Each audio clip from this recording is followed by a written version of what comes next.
Molto bene. Water is our most precious resource.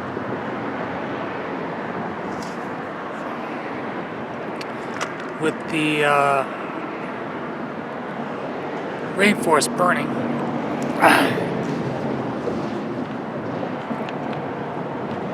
or half the rainforest just kind of fucked off,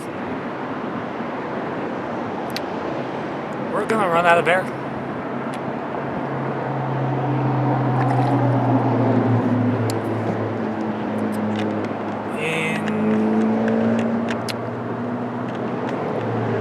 Let's say 5 to 10 years. Yeah, that's about right. 5 to 10. The oxygen is gonna slowly thin out.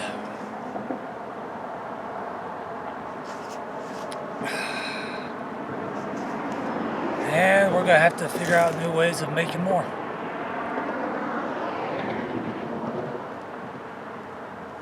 How do you make more? How do you make more oxygen? Well, one running theory is to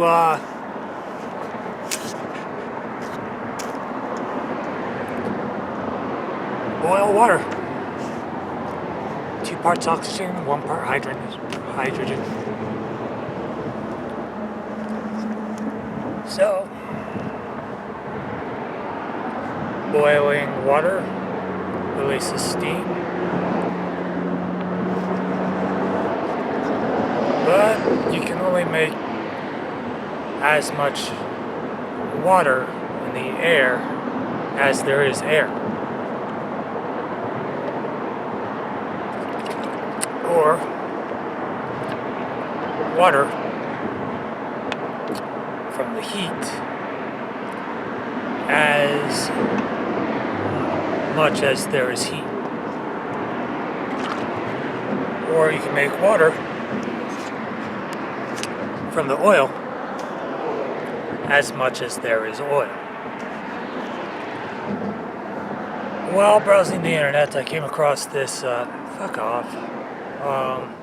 company called Drops, who claimed they could make water from air. Now,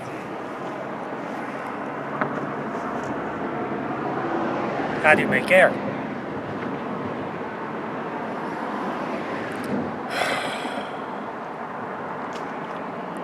It's very, very easy, okay? Humans, we consume oxygen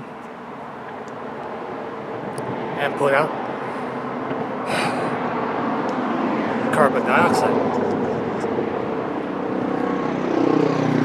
Trees take in carbon dioxide and pop out air.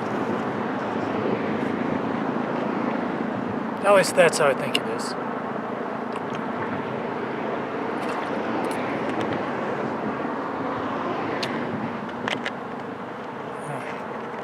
So, or rather it's through photosynthesis that they pop out air.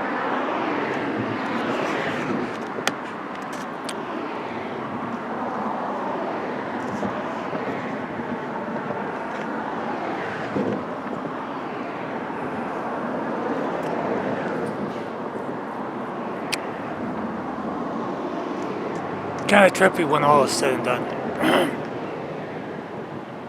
It's extremely kind of trippy.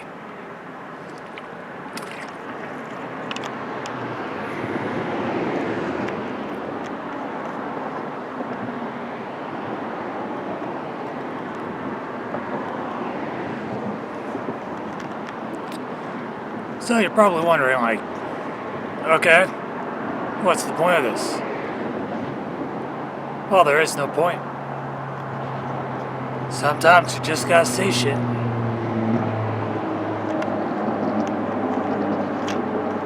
And there are gonna be people out there try to mark you as crazy. like you don't know what the hell you're talking about.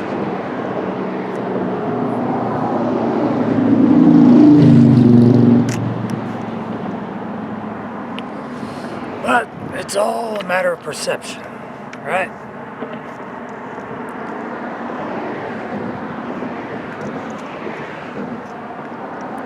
That's what it comes down to.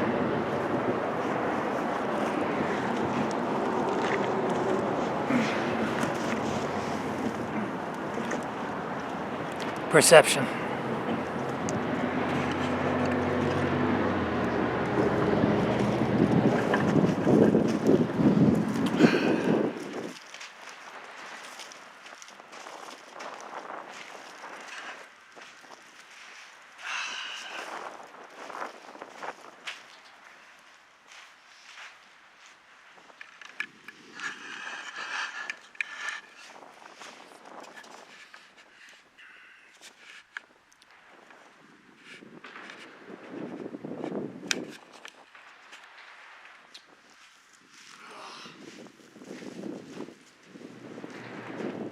Wow, that is just fucking awesome.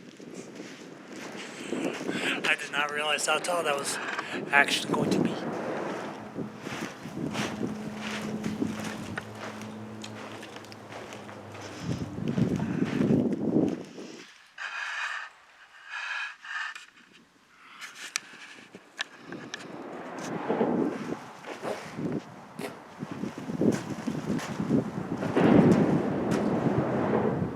So, like I was saying, perception is everything. So, I am 6 foot something. I don't really know. This, the talls, or the.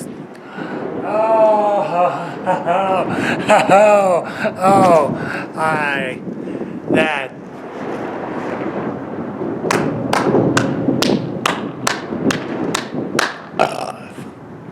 Fucking genius. Hold on, let's turn this shit around.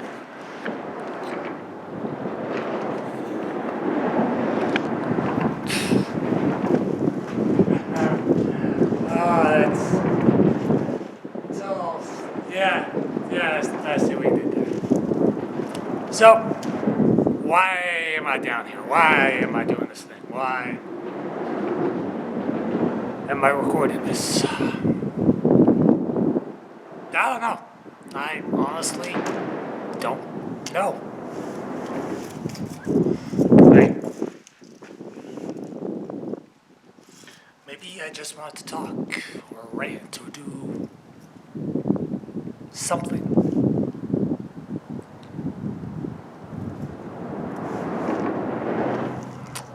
Maybe I want to go to a place where it sounded like ocean crashing over and over and over and over again. Maybe I want to tell a story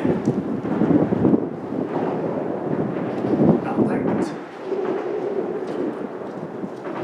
God.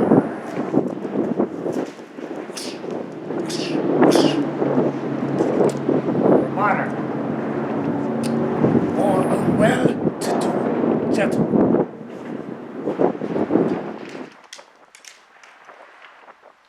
maybe not.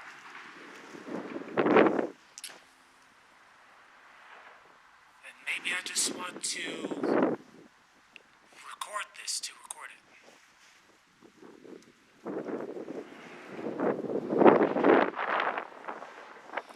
Or to get some ASMR, the sound of the wind blowing past the microphone, the roar of traffic passing overhead and occasionally going silent, only to return again like the crashing waves. Maybe I just want to get out of the house. I don't know. I don't know.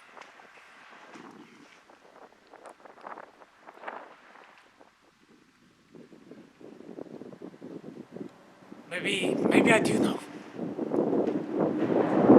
Yeah.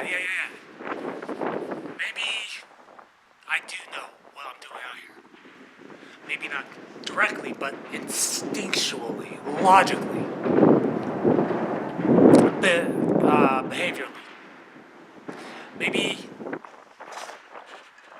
I thought to myself, today's a good day to get out, to explore the wide openness of the high desert.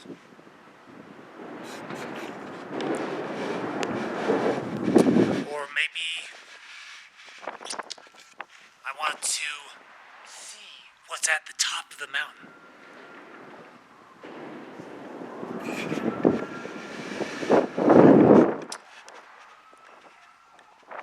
Maybe I just want to, see the local artwork.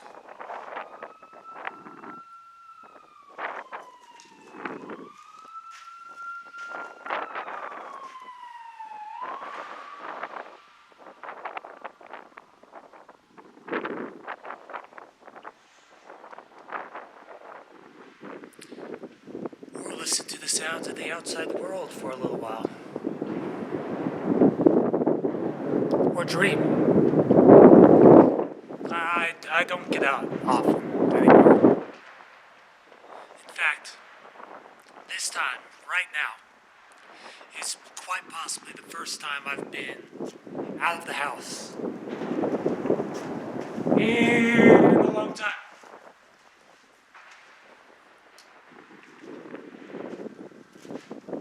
Yeah, it has been a couple of weeks.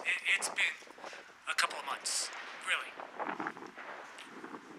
And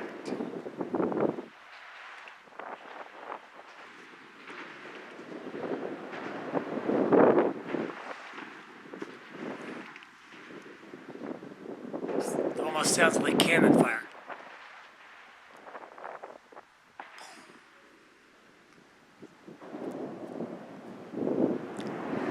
Exactly like campfire. Like as if waves are crashing in reverse. Now, whoosh. Sound? Yeah.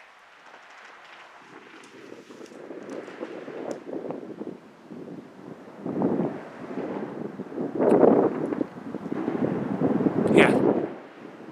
That's what it is. I want to get out of the house. Get out of the house and explore a bit. See what the world itself has to offer. That mountain range in the background. All that. All that open space, all that.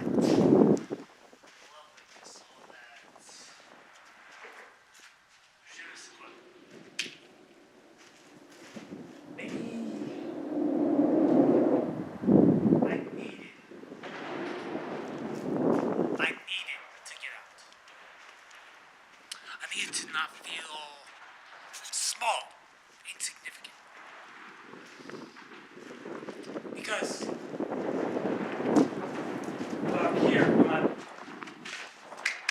against the wall, like you see, I'm minuscule, I'm diminished. I don't have presence. Or presents. I'm not fucking Santa Claus after all. But when I'm here, when I've got energy and emotion and animation and thought and theorem and stratagem, I have presence. I'm bigger than the local artwork. I'm larger than the mountain. I've already been to the top. So, what is there? What is there left? What is there left to seek out? What is there left to discuss, discover, learn about?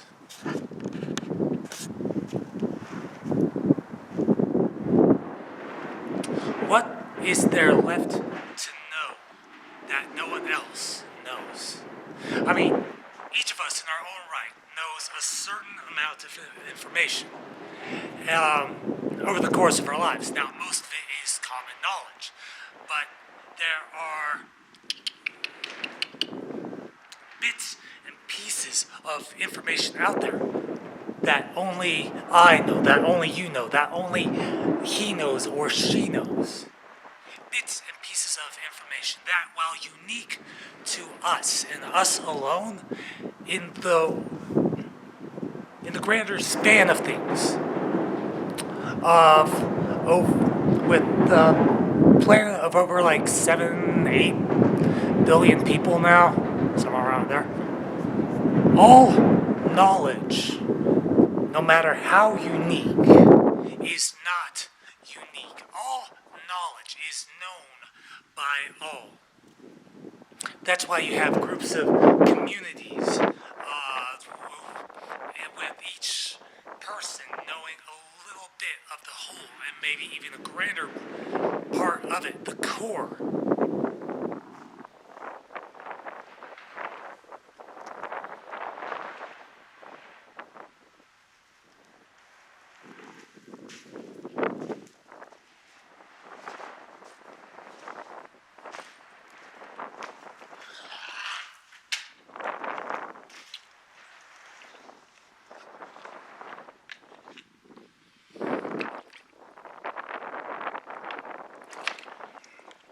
So,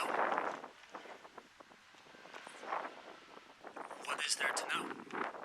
What is there to learn that hasn't yet been learned? What is there to discover that hasn't been discovered?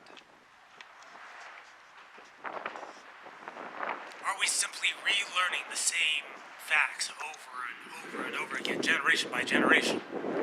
Or are we slowly but surely learning new information that the older generations didn't know before them? In today's schools, they're talking about circuitry, microchips, maths, sciences, cultures, fluid sexuality, genetics, a whole ton of things that 4-5 generations ago they weren't talking about. They weren't talking about the individual aspects. So each generation that comes after the previous knows just a little bit more, but they know just a bit less than the previous generation. Because the weird thing about new knowledge is this, about all information. Say, okay, this right here is current knowledge. And current knowledge yet to be attained. Right? Right. Okay, so by filling this bottle up with more water,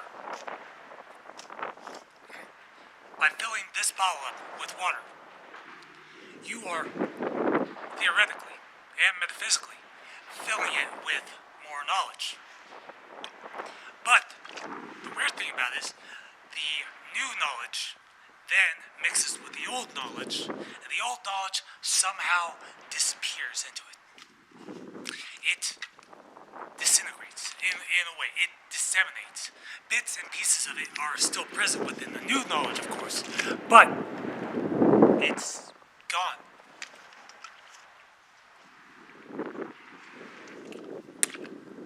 So, what made the old knowledge better than the new knowledge? Was it the fact that the old knowledge was, at its heart, the fundamentals, the mechanics of the new knowledge? Was it say, water is wet? Okay, water is wet.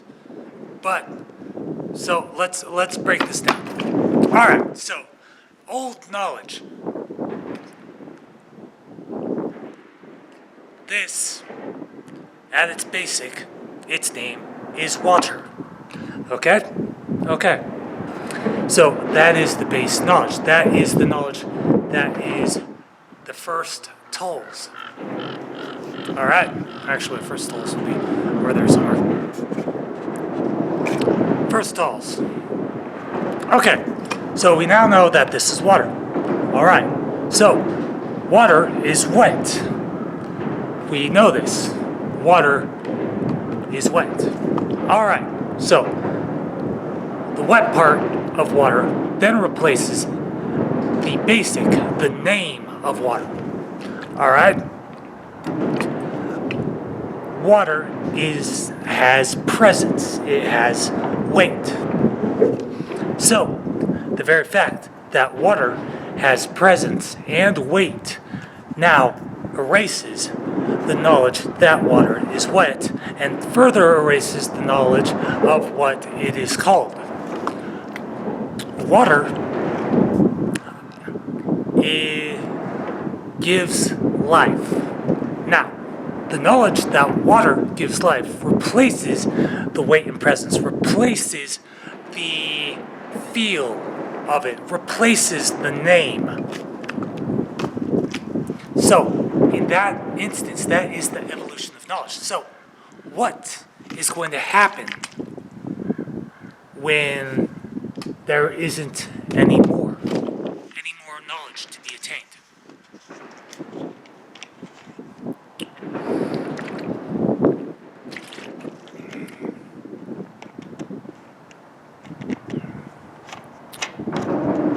No one knows. No one knows. I mean, I could spend literally the next 45 minutes or so talking about new knowledge, old knowledge, knowledge gained, knowledge lost, knowledge replaced, knowledge updated, or the very concept of what's going to happen. What's going to happen next? What's going to happen later? What's going to happen now? But no one can predict the future. The future is a concept of the next moment. Okay, say for instance, alright, let's make an assumption. So, an experiment, really.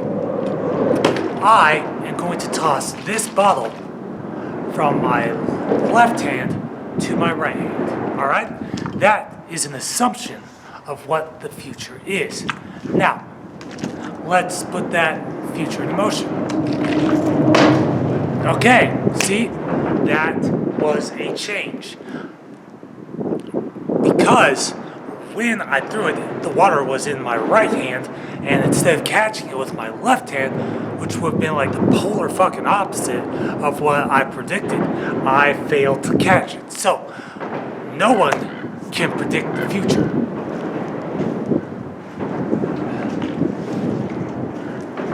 But no one can predict the future that is undetermined.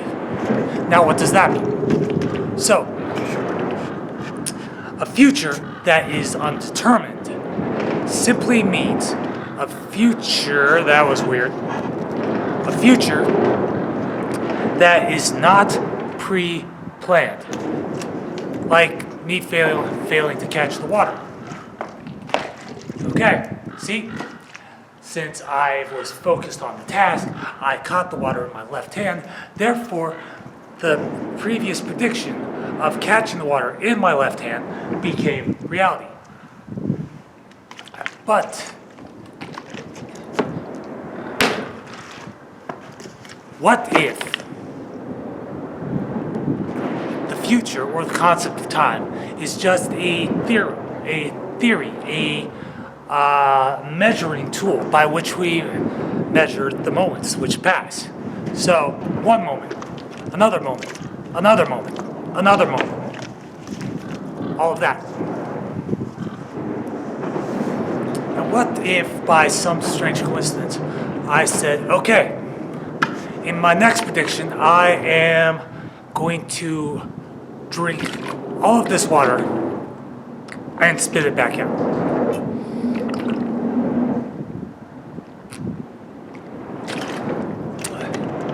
Okay? Like I said, no one can predict the future. We can place bets on what we think will happen. Therefore, it is a form of predicting the future. But in terms of predicting the future's exact outcome, we cannot do that. Horse racing is a phenomenal example.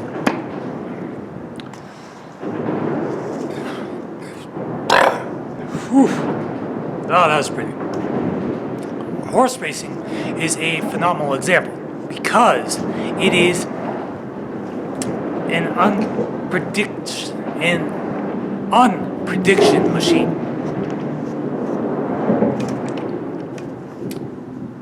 What do I mean by unprediction instead of prediction? Well, unprediction is exactly the example I provided earlier, where it's like, okay, I'm gonna catch the water ball, I'm gonna toss it from my right hand to my left hand. Obviously, that was the thing. All right, let's try this again. I'm not going to catch the water bottle from my right hand to my left hand. Boom. Unprediction. Unprediction is the polar opposite of predicting or telling what is to come. It's how fortune tellers ply their trade. If they make general and vague assumptions about something that's going to happen, and very, very rarely, we go get some motherfucking brightness up in this bitch.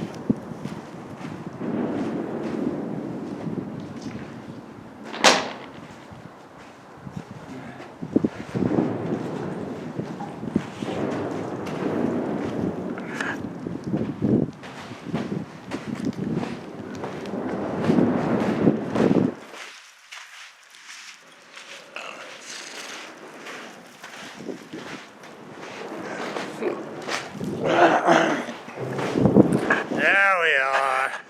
We got our friend Mr. Light back. Ooh, I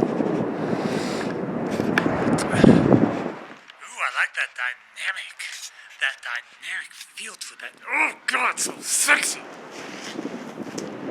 Alright, so very rarely do fortune tellers make direct fuck you, wind. Fuck you. I'm in control of this bitch, not you. Fuck you. Alright, so very rarely do fortune tellers ever do direct things. They don't, let's say, Mr. Johnson, you're going to win the lottery on Thursday at exactly 4:35 p.m. on a Wednesday, and you're going to be wearing a bright red shirt the moment you do. They don't make that specific of a prediction because they know that adding details to anything is most likely not going to work out too well.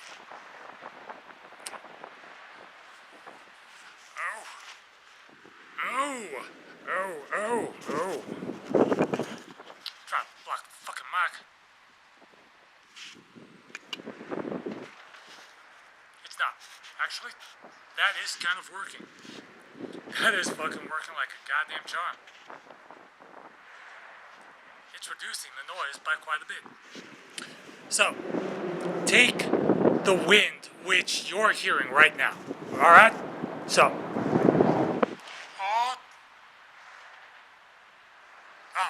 No, never mind. I thought that was the wind. I'm like, this piece of machinery isn't specific enough to do that kind of bullshit? Motherfucker, yes, it motherfucking is. Don't ever doubt the power of motherfucking force. But fortune tellers know for a fact that the more details you add in to a prediction, the higher likelihood that prediction is not going to come true. So they add maybe one or two details at most. So that way the vagueness of their prediction can be like this fucking wind and pick that shit right the fuck up. Oh, listen to that. Uh-huh. Come on, baby. Roar. Roar, Zabimaru. Roar.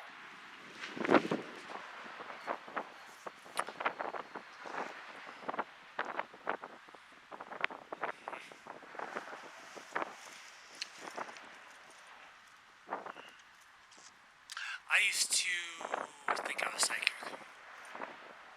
I would always carry a deck of cards with me. Like, I will tell you your fortune, and just constantly scroll through it. I used to people watch all the time, looking at various behaviors, what they were doing, what they weren't doing, how they were interacting with each other, how they weren't, their facial expressions, the way that their eyes kind of lit up.